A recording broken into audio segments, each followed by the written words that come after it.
Them actors is always in a hurry. You know, I envy you, Romeo. You're going to go back to your taxi cab with a clear conscience and salvage the night's business. But I've got to stay to the bitter end because the record expects me to turn in a review on this stinkola. Well, this is one time I'm glad I'm not the great Anthony Woolrich, dramatic critic of a big New York newspaper. Well, thanks for inviting me instead of throwing your overcoat on the other seat. Frankly, I think the overcoat would have had a better time. You got something there. Hey, wait a minute. What goes on over there?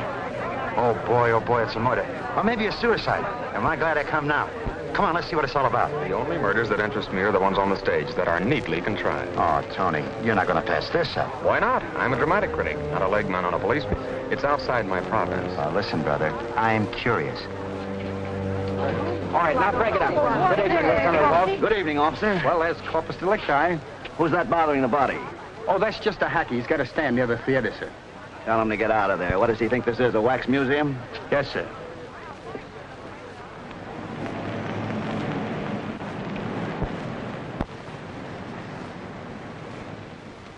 Well, can't you listen to me for a minute, Tony? That was murder and a real screwy job. I copied the note pinned to the body just the way it was written. Now, get a look. Hello? No, yeah? No. What was that? Oh, what difference does it make? Now, listen, Tony. This is what it says. It says, hang him from the yardarm and let him dance on air. And it's signed Captain Kidd. Imagine that. You imagine it. What? Hello? Yeah. Look, will you get lost, your character? I'm busy. Who was that? Oh, let's not go into that again. Now, look, I got to tell you something, Yeah, Tony. well, you listen to this just a minute. Claudia Moore, the star, did her best with a thankless role. She shows definite talent. Oh, now let that Claudia wait. Look, will you get out of here? I'll meet you down at the cafe for a cup of coffee. Who's that coffee? Listen, just wait till you want some information again, bud.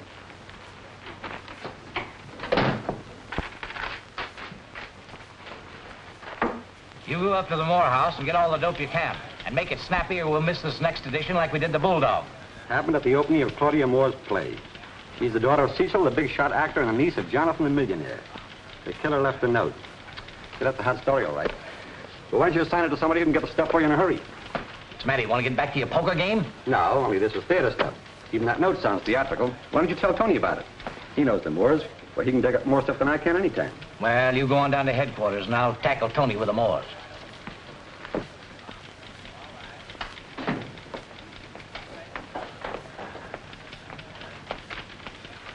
Oh, hello, Tony. Just the man I want to see. What's this, a review of the play you saw tonight? Another stinkola, I guess.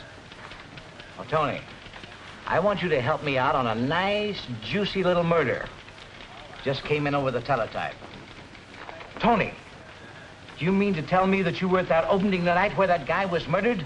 Certainly. It's my business to attend openings. Don't you realize you had the jump on an exclusive story? Well, so what? I'm the dramatic critic on this newspaper, not the crime reporter. We were scooped by every newspaper in town. If you'd have phoned it in for the Bulldog edition, why, we'd have made that. Take it easy, Peters. I'm not one of your legmen. I'm working for the owner of the paper. You won't be working for any newspaper at all if you don't recognize a good story when you bump into one. Well, what's such a good story about a murder to happen every day? Not like this one. The victim was Jonathan Moore. Who? Jonathan Moore, you big dope.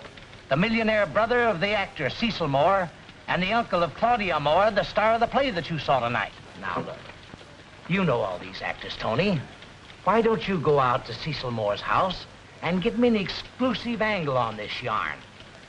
Then maybe I wouldn't get my head cut off. Well, of course, I know the Moores, but I can't just barge in on them without an invitation. Holy mackerel, you're the most obstinate, stubborn excuse for a newspaper man I ever saw in my life. You're not going out to a social tea. You're going out to investigate a murder. No, I'm not going out and investigate anything. And I'm not going to sit here and listen to you bawl me out because you want me to pull your chestnuts out of the fire. Good night.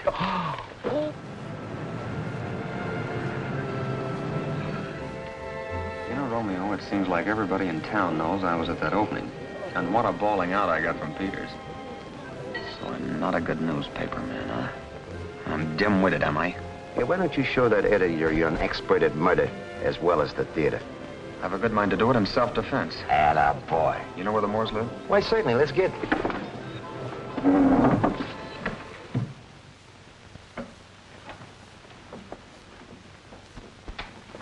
Good evening, officer. Just a minute, Bud. Where are you going? Why, I'm a personal friend of the Moores. That's what they all say. You ain't a newspaper man. Do I look like a newspaper man? Anything but. You look more like a lawyer or Well, something. that's a funny thing. That's exactly who I am, Mr. Moore's lawyer. I thought so. Okay, go right in. Thank you.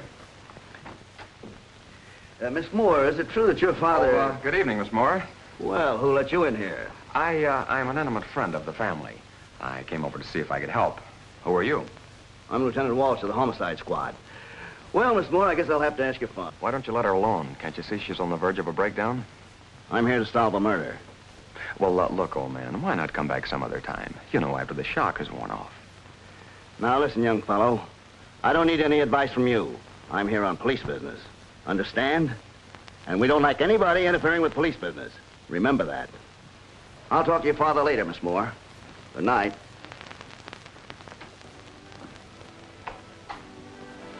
Well, what a nasty individual he turned out to be. Would you mind telling me who you are? I heard you say you were a friend of the family, but I don't know you. I'm, Tony Woolrich of the Record. I know your father well. Oh, yes. Well, please sit down. Thank you. I, must say that makeup you wore tonight didn't do you justice. Then you were at... Yes, I was there when it all happened. To think that it had to happen tonight at the opening. But please let me extend my sympathies. Your father knows all about it, of course. I don't know. He should be home now. But then he often stays at the theater after the performance. You know, he owns the Gotham. Oh, yes. Probably has a lot of details to attend to. But frankly, I'm worried about his being late tonight. Hello. Hello, Mr. Moore. My poor child. Father, the police have just been here. Yes, dear, I know. I've just come from headquarters. This is a terrible thing. I was at the opening, and I thought maybe I could help. Well, that's very thoughtful of you, Mr. Woolrich, and thank you so much for coming. Were you told of your brother's death immediately? Yes, the police were at my theater, and they asked me to go to headquarters right after the performance, but frankly, I couldn't finish the performance. Well, I don't blame you. Have you any theories as to what might have happened? No, it was all a great shock to me. You and your brother were very close, weren't you? Yes, we were very fond of each other. Well, I guess I'd better run along. You'll let me know if I can help. Of course. Thank you so much for coming. It's all right. Good night. Good night.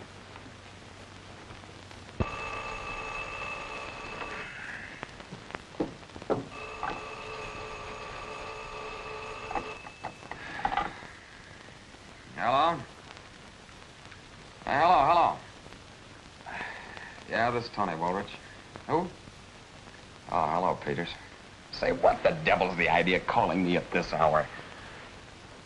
What, another murder? Well, what do I care? You've got a whole staff of reporters, some of them good, too. But listen, Tony, this does concern you. The night watchman of a big plant in the Bronx was murdered. Do you mean to tell me you called me in the middle of the night to tell me a watchman was killed? Are you crazy? No, I'm not crazy, but I think the guy that murdered the watchman is. He had on a costume, and he tried to burn down the watchman's garage. Yeah, and he also left one of those screwy notes. Oh, well, that's different. Wait a minute. What's the address? Oh, hello, boys. Hello, Tony. Did I miss anything? Not much, Tony. The police have thrown a cordon around all the subways. And they expect an arrest within 24 hours. Who is this guy? That is not a guy. That is a critic on the New York Record. So, you are a newspaper man. What's the idea of posing a friend of the Moors? I'm also a friend of the Moores. And now that you've penetrated my disguise, may I look at that note? Yeah, it's been dusted for prints. Go ahead. Burn, Rome, burn, while I laugh. Nero. That's from a play, the third act of The Mad Fiddler, written about 1850. Now I suppose you're going to tell me the murderer was an actor. Could be. I still think he was a lunatic. Oh, that could be, too. But I think that you will find there's a definite connection between the two costume murders and the theater. Listen, Woolrich. You stick to reviewing Burlicue shows, and I'll stick to police work. Very good, Lieutenant. Is Mrs. Carney around? In there. Thank you. That'll be all, boys. Why, excuse me, Mrs. Carney. I'm Tony Woolrich of the Record. I happen to be at the scene of the other murder, so naturally I'm interested in this one. Would you mind answering a few questions? I told the police all I know. Well, you see, the fact that both murders were committed in costume makes me feel there's a connection. Did your husband know Jonathan Moore? Yes, he did. Many years ago. My husband was a stage electrician. That's very interesting. Do you remember just exactly when your husband first met Jonathan? Not exactly. He was hired when Cecil Moore started his own repertoire company. About 25 years ago. That's just what I wanted to know. Thank you very much, Mrs. Carney. You'll, excuse me.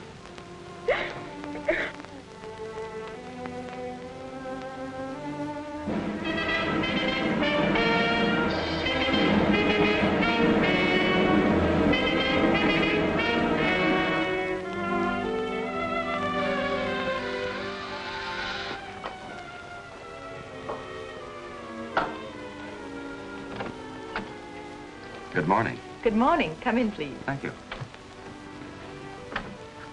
I'm awfully glad you could come. I wanted to talk to you. Do sit down. Thank you. Oh, I see you've been reading my review. Yes, it's a little harsh on the play. I'm afraid the play wasn't very good. I guess you're right. It closes tonight. Oh, I'm sorry. Well, the other notices were bad, too. In fact, not as kind as yours. You know, Father said some very nice things about you last night. He's very fond of you. I think a great deal of him. Mr. Woolrich, the reason I asked you to come over is I have a very special request to make. Naturally, you have the right to refuse. I'll be glad to do anything I can. I'm worried about Father. Very worried. He's ill, and he's been behaving strangely lately. Oh, really? How strangely? Well, he seems to suffer from lapses of memory. But anyway, I want him to quit the stage and really retire. It's not a question of money anymore. Has it ever been? Well, frankly, Father's had his financial reverses, as of all actor managers. Mm-hmm. Then your uncle's estate will come in handy. Well, frankly, yes, but let's not discuss it. I want you to ask Father to leave the stage. Well, won't he resent that? His play's a hit. I know, but it's worth trying, and it might save his life. Is he that ill? It's not only that. I have a terrible premonition that he'll be killed next, unless we do something to prevent it. Well, frankly, I have the same hunch. Has anything happened that makes you think he might be murdered? Yes. There's been a strange figure lurking around our house lately. Oh? How was he dressed? It's not a man, it's a woman. A woman? Yes. Huh? Well, I'm glad you told me this. I'll look into it right away. And about Father. I'll talk to him, too. Well, that's very kind of you. I hope I haven't presumed a great deal. Not at all. Now, may I be presumptuous for a moment? Yes. Are you going to marry John Garrity? The columns are full of it. I haven't quite made up my mind. Why? Well, I haven't quite made up my mind why I ask you. That's a strange question. Maybe, but it's not exactly an idle question. No? No. You see, I've sort of appointed myself guardian of the Moores. Well, a critic is guardian of an active family. That's the millennium. Or perhaps it sounds like I'm interested. Oh, well, that's very kind of you, but now if you'll excuse me, I have a very busy day. I have lots of things to do. Of course. Well, thank you so much for coming. Not at all. I'll keep in touch with you. Well, goodbye. Bye. What'd you find out? I'll tell her. Well, what do we do now? Wait. She was dressed for the street and will probably be leaving any minute. I know it's a boorish thing to do, but I'd like to follow her. Look, all detectives are boors. Don't let that worry you. There she is now.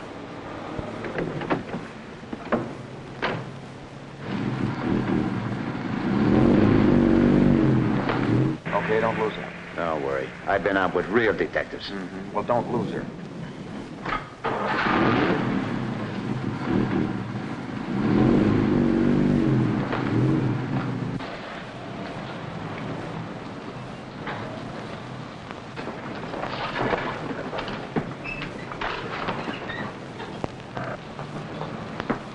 Hey, what would she be doing going in a costume shop?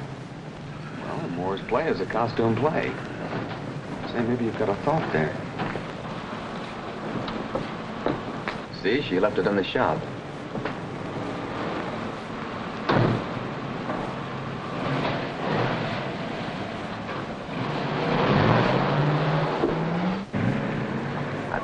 find out what's in that bundle. The idea is to get the bundle first. Yeah. Look, Romeo, you go in and tell him that Miss Moore wants that bundle back. Tell him it's a costume. Well, I hope it's a costume. Tell him she forgot something. You go for that. Well, sure, she might send a taxi driver for it. Huh? Okay, I'll try.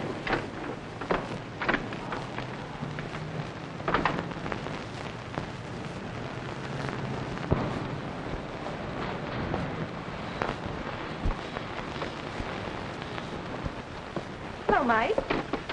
Oh, good morning, Miss Moore. Have you seen Robert? Yes, I believe he's right over there. Oh, thank you. You're welcome.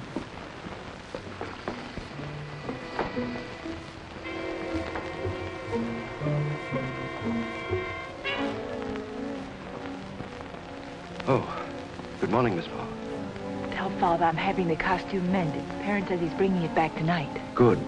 Your father will be relieved. He doesn't want word about the accident to get out.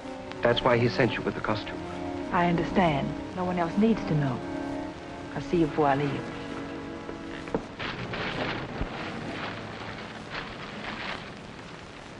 Well, what do you know, a pirate's outfit? Yo-ho-ho and a bottle of rum.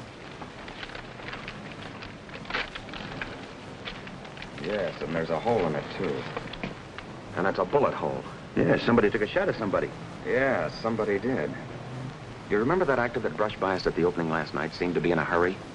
Yeah, and he had on a pirate's outfit, just like that. Say, what was that note left on Jonathan Moore's body? Something about pirates, wasn't it? And signed by Captain Kidd, remember? Sure, I remember. I got it right here, just the way I copied it.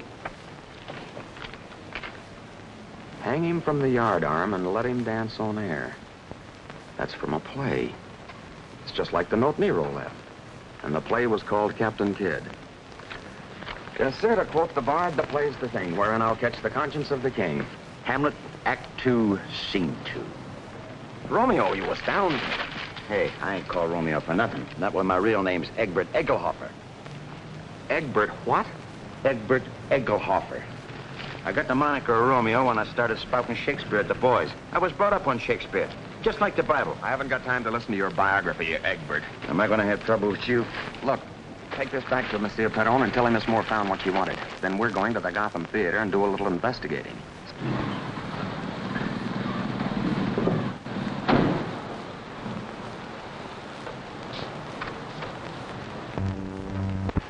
Hello, Mike. Well, good afternoon, Mr. Woolrich. Anything I can do for you? No, I just want to browse around backstage a bit. You're getting quite a run here, aren't you? Yes, it's a fine play. We'll have a long run. And if Mr. Moore's health holds out. Yes, I've heard he isn't too good. What seems to be the trouble, Mike? This is between you and me. I won't print a word of it. Oh, he has attacks. Kind of queer and sudden like. Last night he was fine for 2 acts, and he collapsed. And Tim Wells, his understudy, had to go on for him. Really? Did they call a doctor? No, Roberts, Mr. Moore's dresser, he drove him home. Home? Last night? Oh. Oh, yes, of course. Well, it's too bad. He's a fine actor. I suppose his brother's death had something to do with it. I don't think he knew about it then. Well, I'll go in and mum's the word. Oh, one other little thing, Mike. And this is strictly between you and me. Was there a shooting accident here last night? No, not that I know of. I want to talk about, huh? See you later. Oh, Mr. Thomas. Oh, good afternoon, Mr. Woolrich. Come to look us over again? Yes, I'm thinking about writing a story on the interesting period props you have here. As stage manager, do you have charge of them? Oh, no. That's in Joe's department. He's the property man. I'll send him over to you. Thank you.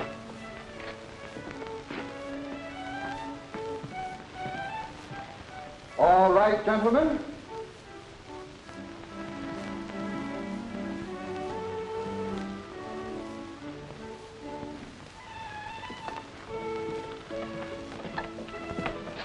Mr. Thomas said you wanted to talk to me. Oh, yes. You're in charge of properties. Yes. You've got some interesting props here. Yes, sir. Authentic, too. We got the furniture from the museum. How about the dueling pistols? Do you have charge of those, too? No, sir. They belong to Mr. Moore. They're real antiques. Roberts' dresser takes care of them. I see. How does it happen that a real bullet was used in one of them last night? I don't know. There must have been a mistake. Don't you load them with blanks? Yes, sir. They were loaded with blanks, I'll swear to that. Then how did that real bullet get in one of them? I don't know. You better talk to Mr. Thomas about it, sir. I will. Thanks for the information. Oh, did you see Joe? Yes. Thomas, I know that an accident happened here last night, and there's no use your denying it. Now, I won't print anything you tell me, but I would like to hear about it. Mr. Moore asked us not to talk about it. Did someone try and kill Carabee? It looks that way, yes. One of the pistols had a real bullet in it. How did it get there? I haven't the slightest idea. We used nothing but blanks. Who hands the pistols to the dealers in that scene? I missed it. Tim Wells. He plays the referee. Don't you think that the gun loaded with the real bullet was intended for Carabee, so he could fire it more? Well, frankly, yes. When I learned that Mr. Moore's brother had been killed, I figured someone had it in for the entire family.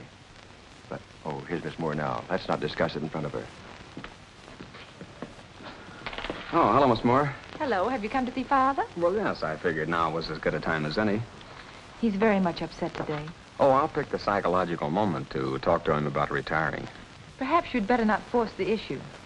Don't tell me you're losing heart. Frankly, I'd rather not do it. No, I want you to talk to him, but only, as you said, at the psychological moment. Leave it to me. How about having dinner with me tonight? No, not tonight. I have a date. But ask me again. Bye.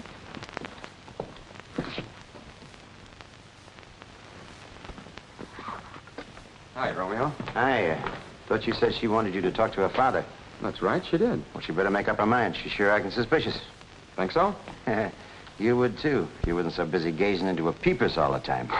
I thought you was hard-boiled. Only the shell, Romeo. Underneath, I'm as soft as a 2-minute egg. Well, you better harden up, chum, because you'll never beat that guy's time. Get a load. Charming couple, aren't they, Mr. Woolrich? Too bad Mr. Moore doesn't approve. Oh, doesn't he? No, Mr. Moore prefers that his daughter marry outside the profession. He has good reason. Yes, undoubtedly he has. Is Mr. Moore available now? I'd like to talk to him in a few minutes. He's in his dressing room now. Thank you. I'll be right back. Look, you know, I take him here, I take him there, I go from, I come from. You're not interested, are you? Not at all. Come in. Ah, Mr. Woolrich. Sit down, won't you? Thank you. Mr. Moore, I know I'm stepping out of character a bit, but I'm interested in the murder of your brother and Peter Carney. Now, it's more than a newspaper man's curiosity. I have a feeling that there's something progressively sinister behind those murders, and that perhaps you yourself might be in danger. But I have no enemies. Did your brother have enemies? Well, a businessman sometimes makes enemies. You knew, of course, that Peter Carney was at one time your company electrician. Was he? I'd forgotten. Well, he was. Mrs. Carney told me. Mr. Moore, something happened when you were running that old Moore repertoire company. Something that had repercussions today. What was it? I can't imagine. It was a very successful company. That was because Jonathan ran it. He had a very good head for business. But he ran afoul of someone. Perhaps. But not in my company. We were very happy together. On stage, Mr. Moore. Excuse me, Mr. Woolrich. Of course. We'll have another talk.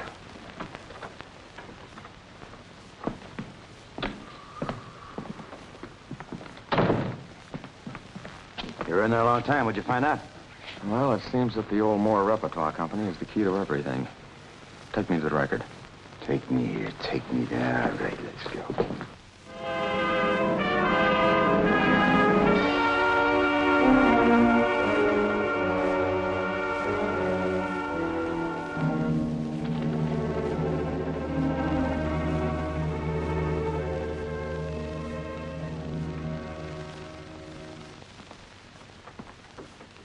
Hello, Tony. Still looking for that exclusive on the Moore murder? In a manner of speaking. Well, you can relax. The cops just arrested the murderer. They have? Who is it? A lunatic. Escaped from an asylum up the river. He confessed to both the Carney and the Moore murders. Oh, he did, huh? Did the police compare his handwriting with that on the notes? Well, I don't know. I guess they did. Anyway, the case is closed. Sorry I jumped on you like that, old man. That's all right, Peters. You know, Getting a confession out of a lunatic is probably the worst thing in the world. You mean you don't believe he's the killer? Well, I don't know, but I doubt if the police are on the right track.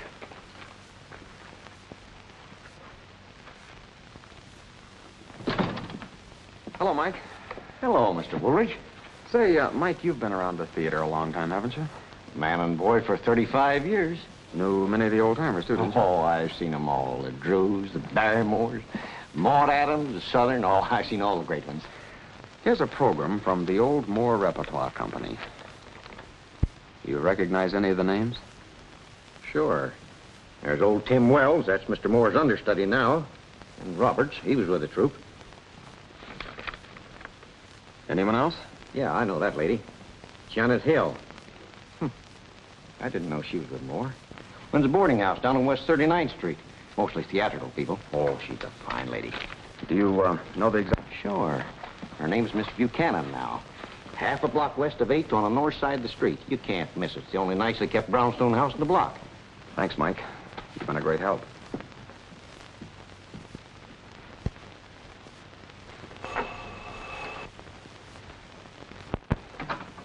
Good afternoon. You're Mrs. Buchanan? Yes. Well, I'm Tony Woolrich of the Record. Oh, yes. How nice of you to visit us. Won't you come in, please? Thank you. I was just about to fix tea. Will you join me? No, thanks, Mrs. Buchanan. I'll come right to the point. Weren't you formerly with the old Moore Repertoire Company? Yes, I was.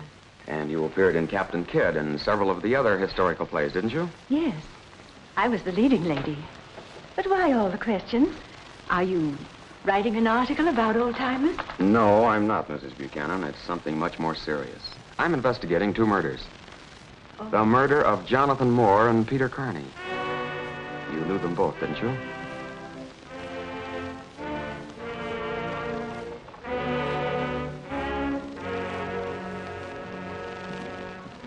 You'd better answer that question, Mrs. Buchanan.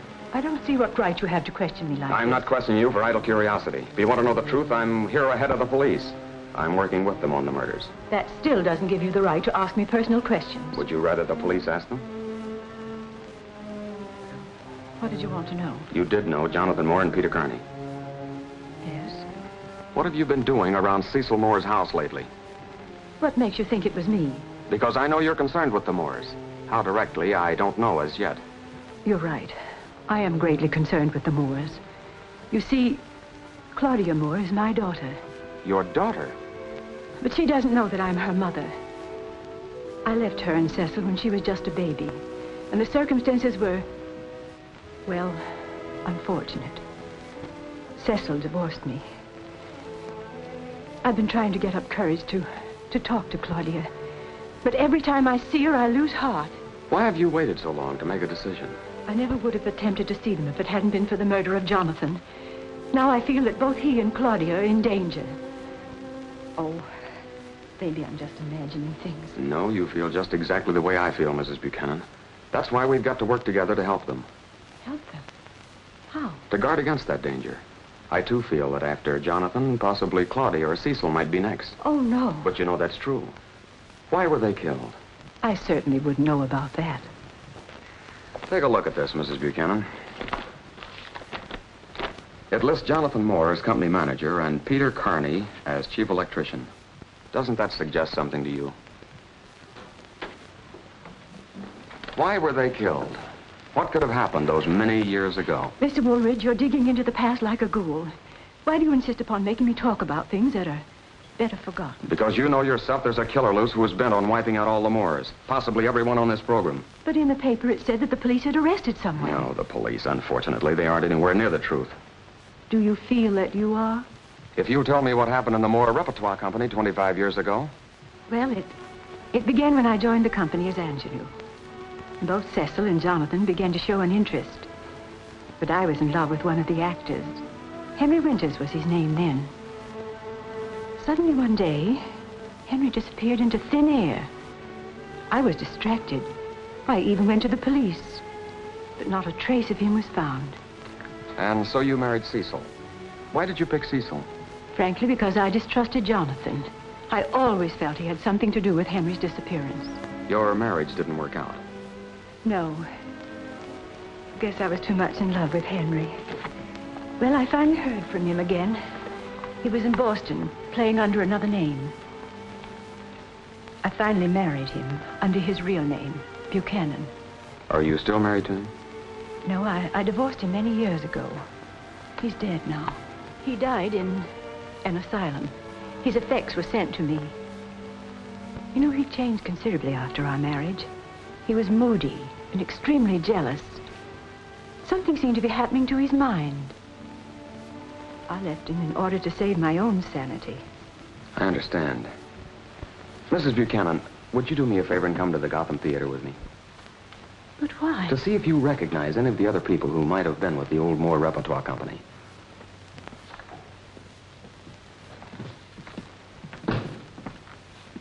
Good evening, Mike. Why, good evening, Mr. Woolrich. Well, if that isn't Mrs. Buchanan. How do you do? Mike, we want to look around backstage a few minutes. Certainly, Mr. Woolrich. Will you excuse me, please? Sure. Look around and let me know if you recognize anyone. How about him? No.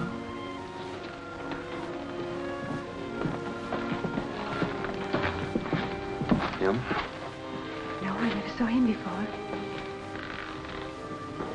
That man over there looks like Roberts, Cecil's dresser.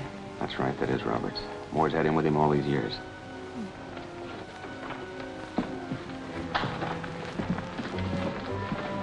How about him?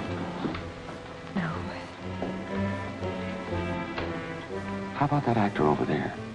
It's rather difficult to tell in that wig and costume, but... Yes, I believe it is Tim Wells. He was with the company, too. That's right, that's Wells. He's Moore's understudy now. Oh.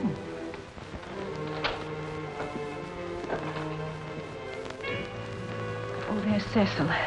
I do hope he doesn't see me. He won't. He's on pretty soon. How about him? Now look around at the crew and the rest of the cast. There's Claudia. Don't you think we'd better be going? Don't you recognize anyone else? No. You never saw any of the cast before. No, I'm certain of that. All right, we'll go. I'm sorry I was so persistent, but it's important. Oh, I understand. Are you all right? Yes, I'm all right. Stay here. Say, Joe, did anyone just pass you? No, what happened? Somebody took a shot at me. Glad they missed you. Oh, Roberts, did you hear a shot? A shot? Why, no, not since the dueling scene. Where were we just a minute ago? Standing in the wings. I've got to go now. Oh, Thomas. Yes, Mr. Woolrich? Did anyone just run backstage? No, I didn't see anyone. Where are Tim Wells and John Careby right now? Wells is on the other side. He's got a bit in this scene. He's waiting to go on. Careby should be in his dressing room. Is Mr. Moore in his dressing room? Well, no. Mr. Moore is right there on the stage. Oh. What's all the excitement about? Somebody took a shot at me. You're just imagining things.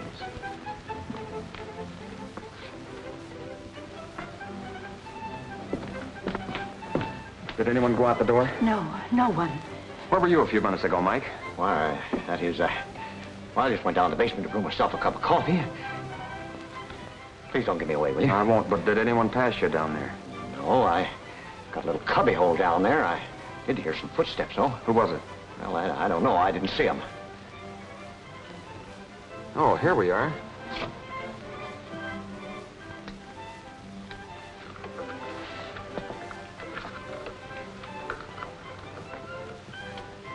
Well, I must say somebody tried to kill us. A half a foot lower and... I can't understand why anyone would want to shoot at us. Well, I can. And I'm better take you home right away. Good night, Mike. Good night.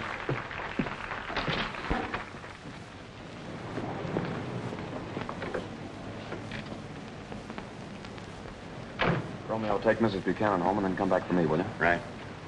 Now, don't go out until you hear from me. I won't.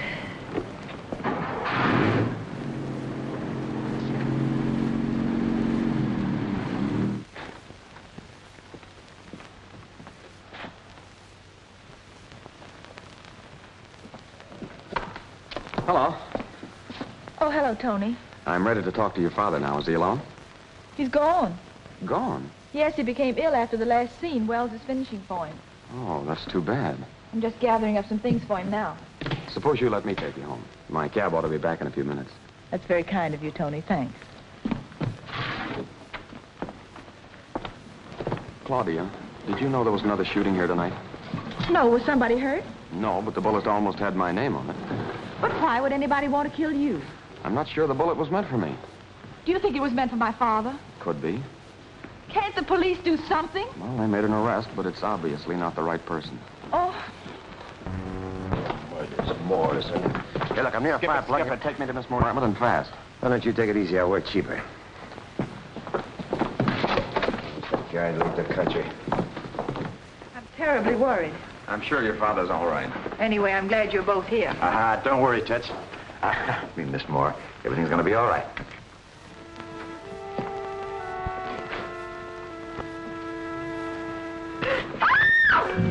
Holy mackerel. Hey, Tony, this ain't Moore. It's some other guy. Now, take it easy. Here's one of them screwy notes. Watch the fingerprints.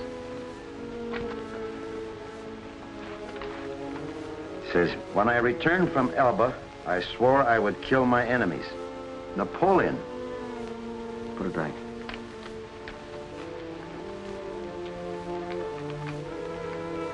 Yeah. Get a load of this. It's an identification card. This shows he was Jim Olson, employed in the shipyards, a carpenter. Now, what do you suppose he did to the Phantom Killer? Look, you're the smart guy. I drive the cab. Oh, look, Walsh, we've been telling you the truth, and you've had us here all night. Now, why can't we go home? At least let Miss Moore get some sleep. I'll let you all go when I get through with you. The coroner just sent this over, Lieutenant. Thanks.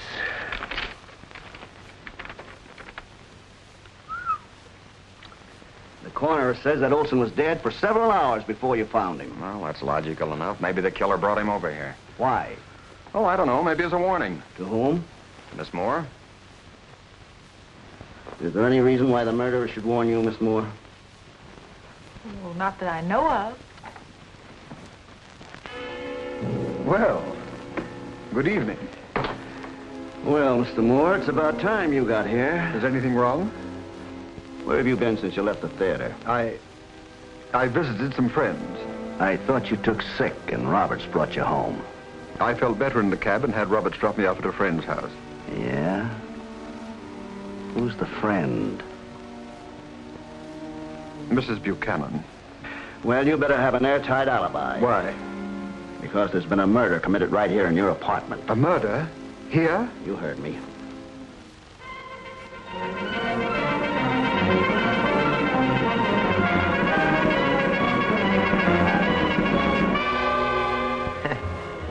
You're quite a hero today, Tony. Yeah, Walsh is going to love that part about me finding the body. Can I freshen up your coffee, Jenks?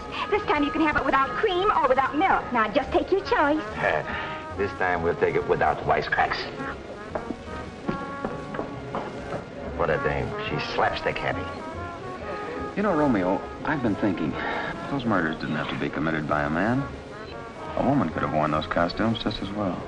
You got something there. I've been thinking, too. You know, old man Moore and his daughter fell into a considerable piece of change when Jonathan was bumped off. And the paper says he died without leaving a will. Well, I don't think Cecil Moore needed money that badly.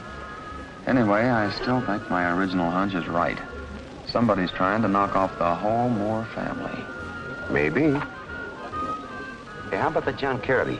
You know, if anybody married into the Moore family and the whole family was knocked off, he'd come into all the moolah himself. Yeah, that's true. Something about Careby I don't like. Oh, couldn't be the way he hangs around with Claudia, huh? Well, partly.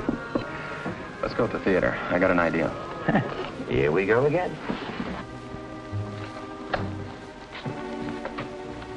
I think Walsh is going to like this, but I've got a curious mind.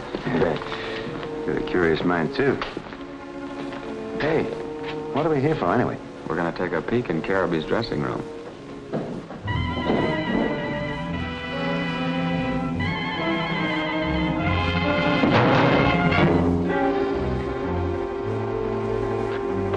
Better separate. I'll go with you. No. All right.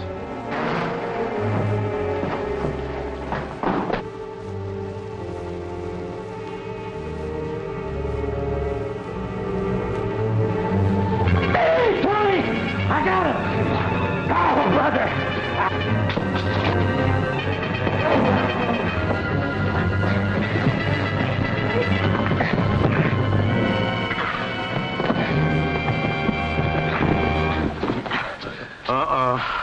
There goes my taxi business. Woolrich, I thought I told you to stay out of police business. Well, it isn't our fault. Somebody dropped a sandbag on us. What is this, another brainstorm? No, honest. They took a shot, too. Was it you? Listen, if I took a shot, I wouldn't have missed. What are you guys doing down here? Well, we were just kind of looking around, I thought I told you. What's the matter? Somebody's coming along that drop.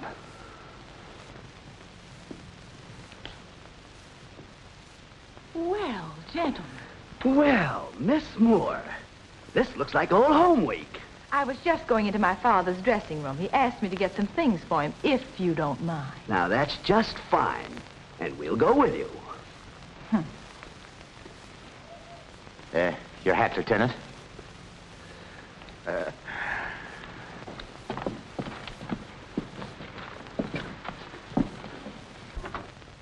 Come in.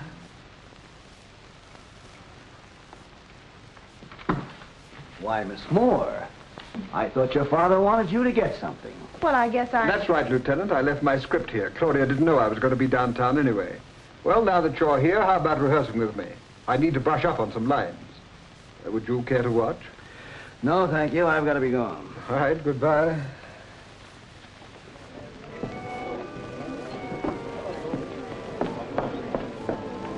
Oh, hello, Lieutenant. Romeo, you're going to do a little singing. Oh, he can't sing a note, Lieutenant. He's tone deaf. Now, me, I can... You can get me a cup of coffee. Oh, yes, Lieutenant. You and Woolrich have been up to a lot of shenanigans, and we want to know about them. I think you better ask Tony. Sure, you ought to ask Tony. He knows all about them murders. Oh, he does he? How do you know that? Oh, him and Romeo are always talking about them. Oh. All right, if you want her to shut up, suppose you talk. What do you know about Mrs. Buchanan? Nothing. Why, Romeo. I'll get your coffee right away. Do I have to remind you that you're getting your license from the police department? Then what's Woolrich got on these murders that we ain't got? I still think you ought to ask Tony. We'll get to him. But he ain't operating a cab, see?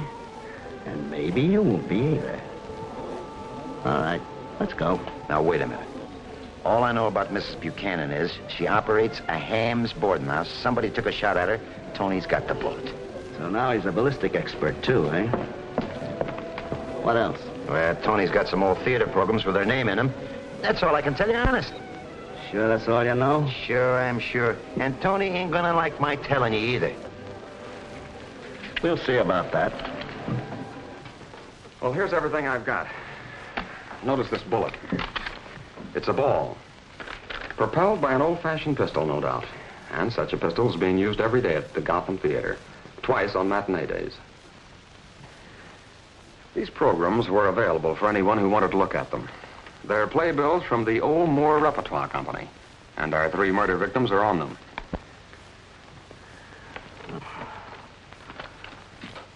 So that's the connection. Moore played the star part in each one. Captain Kidd, Nero, and Napoleon. Well, that settles it. What? I'm going to swear out a warrant for Moore's arrest right away. Well, I admit it looks bad for Moore, but I've got a hunch that he'll be the next victim instead of being the killer. Well, really, that's good. Listen, Tony, I like everything you've done for me, but you've got the wrong steer on Moore. Look, Walsh, suppose Moore did have a reason to kill his brother. Money. That's a very good motive. But why should he kill Jim Olson and Peter Carney, 2 hard-working, innocent men? Well, there's only one answer to that. I guess Moore's plain nuts. Why, you can't get away with a statement like that. Your last suspect was nuts, and that's exactly what he turned out to be. An escaped lunatic. You can't pen that same label on Cecil Moore and get away with it. But you yourself said no sane man could have committed those murders. Yes, but this man's cunning.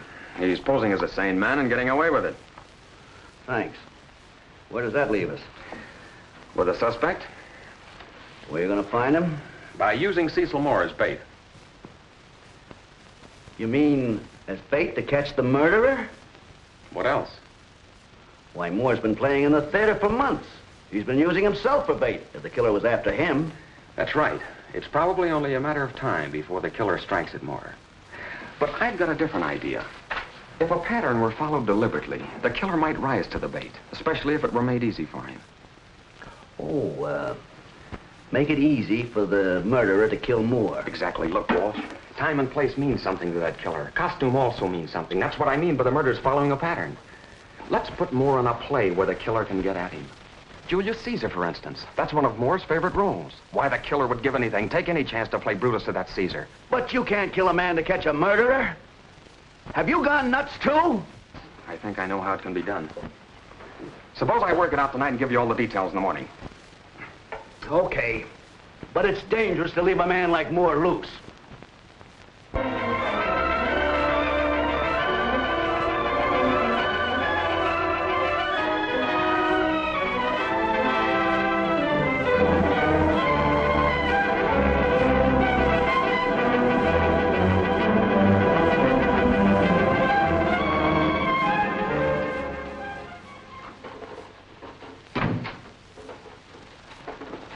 Hello, Tony.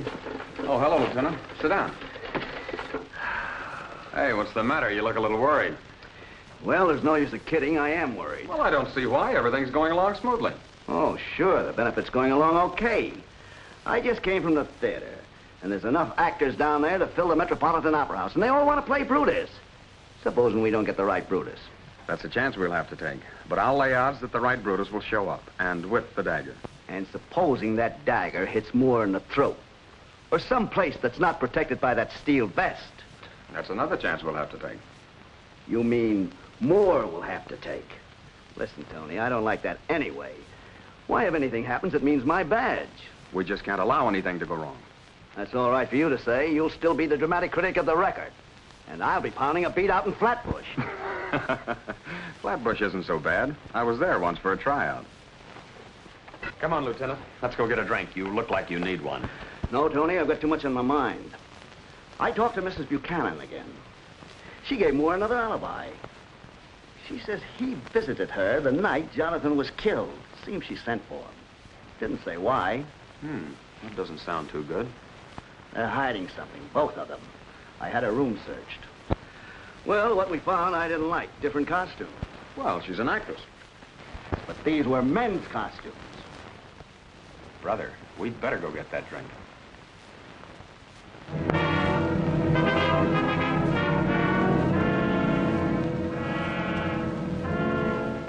Now, Sunday night during the show, we'll both be dressed as Roman senators. You over there and me over here. Oh, you're going to turn me into a ham, huh? One turn ought to do it. There you are. Oh, hello, Mr. Woolrich. Oh, that tone of voice, she wants something. No, I wasn't talking to you. I talked to Mr. Moore about you playing a bit, Ginger, and he said it would be all right. Oh, thank you, Mr. Woolrich. I know it. Let's see now. Oh, yes, he said you could play a slave girl. Could I? Would I have a line? Certainly. You say, Cassius waits without, sire. Cassius waits without, sire. Gee! Now, you watch Mr. Thomas, the stage manager, and when he gives you the cue, you walk on stage and say your line. Savvy? Sure. Oh, thank you so much, Mr. Woolrich. I always wanted to play a part with Cecil Moore. Oh, wait till I tell you the girls. I can hardly wait. Well, Tony, what do you know about that? The Brutus didn't show up for the rehearsals. The stage manager just told me. Well, he must have smelled a rat. Who's taking his place? I don't know yet. But if Brutus got leery, what's the use of going through with this? Got to go through with it. I still think somebody will take a stab at Moore, and I'm not punning. The more I think of it, the plainer I see Flatbush. You know something? That's the first nervous detective I ever saw, especially Walsh. That certainly shakes your faith in humanity. Well, wait till you watch a dramatic critic with a nervous breakdown. I'm going to see more. He's gonna play. I was just telling Mr. Moore about Brutus taking a powder. Well, that's fine. Then I won't have to wear this bulletproof vest. Oh, yes, you will. Yes, but it's got to be very uncomfortable. You seem to forget this killer is nobody's fool. He's still at large after 3 sensational murders. That means he's cunning.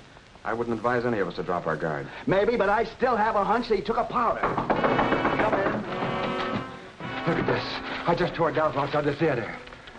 He took a powder, did he? Why, the smart aleck. Let me see that first. And that isn't all. Go out and look at that call board.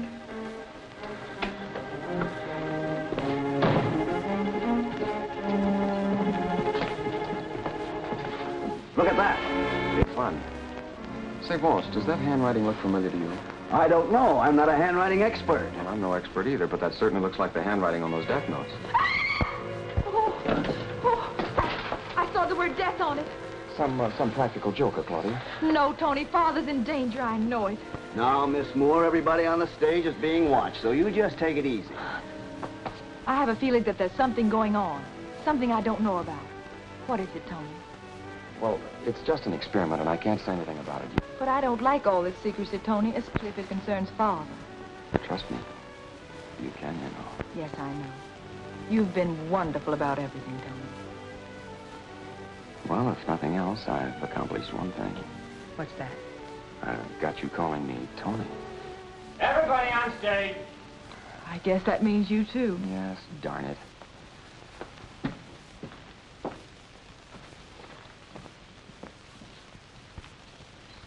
Well, gentlemen, shall we begin? Yes, sir. All right, everybody.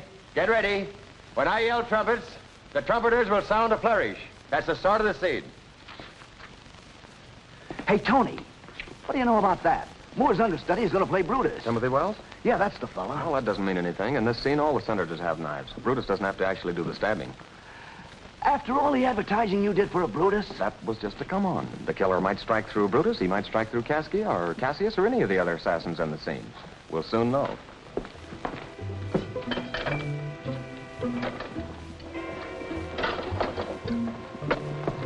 Now listen, you fellas. You've got to have eyes in the back of your head for a job like this.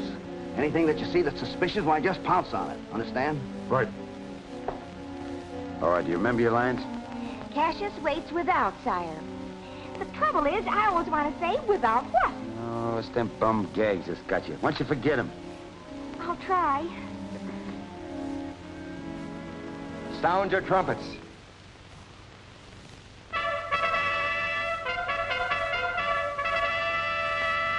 Nor heaven nor earth have been at peace tonight.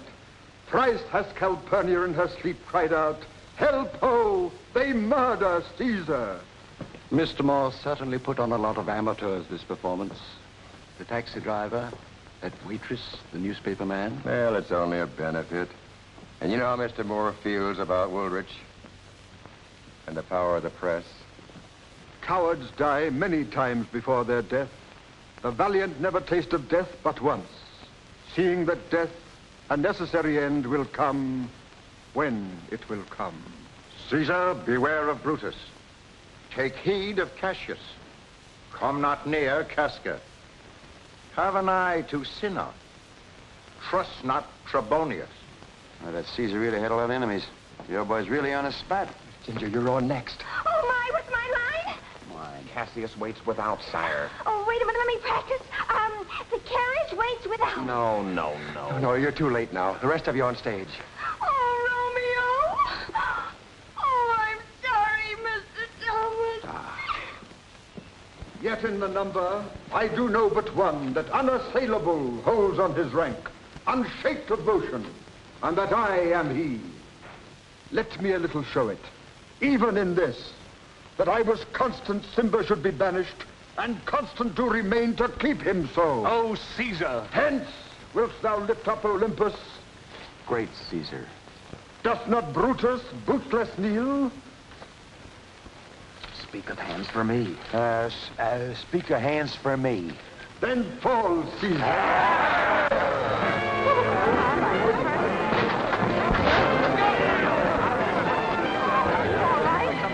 I'm all right.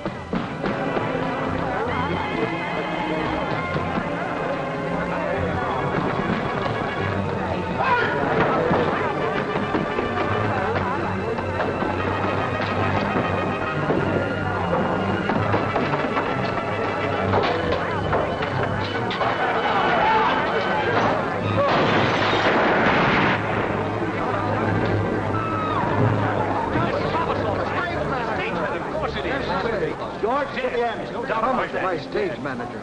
It's Thomas, all right. And he's also Henry Buchanan, the only man with a motive for the murders. But why would Thomas want to kill my brother? Well, you see, Jonathan, thinking he could marry Janet, had Buchanan shanghaied by the other two men. But Janet married you instead. Well, he never told me anything about being shanghaied. No, he brooded about it alone. He was cunning, changed his appearance and struck 3 times. It's your ex-husband, all right, with an expert facelifting and hair-dyeing job. Yes, but I never would have recognized him. No, he made sure you wouldn't recognize him. He's our man, all right. He would have struck again tonight if it hadn't been for you, Tony. Thank you very much. I'm so glad you're safe, dear. I didn't dare tell you where I was until these awful murders happened. I'm glad you're back, Janet. I just remembered my line. It's Cassius waits without, sire. Great. But a little late.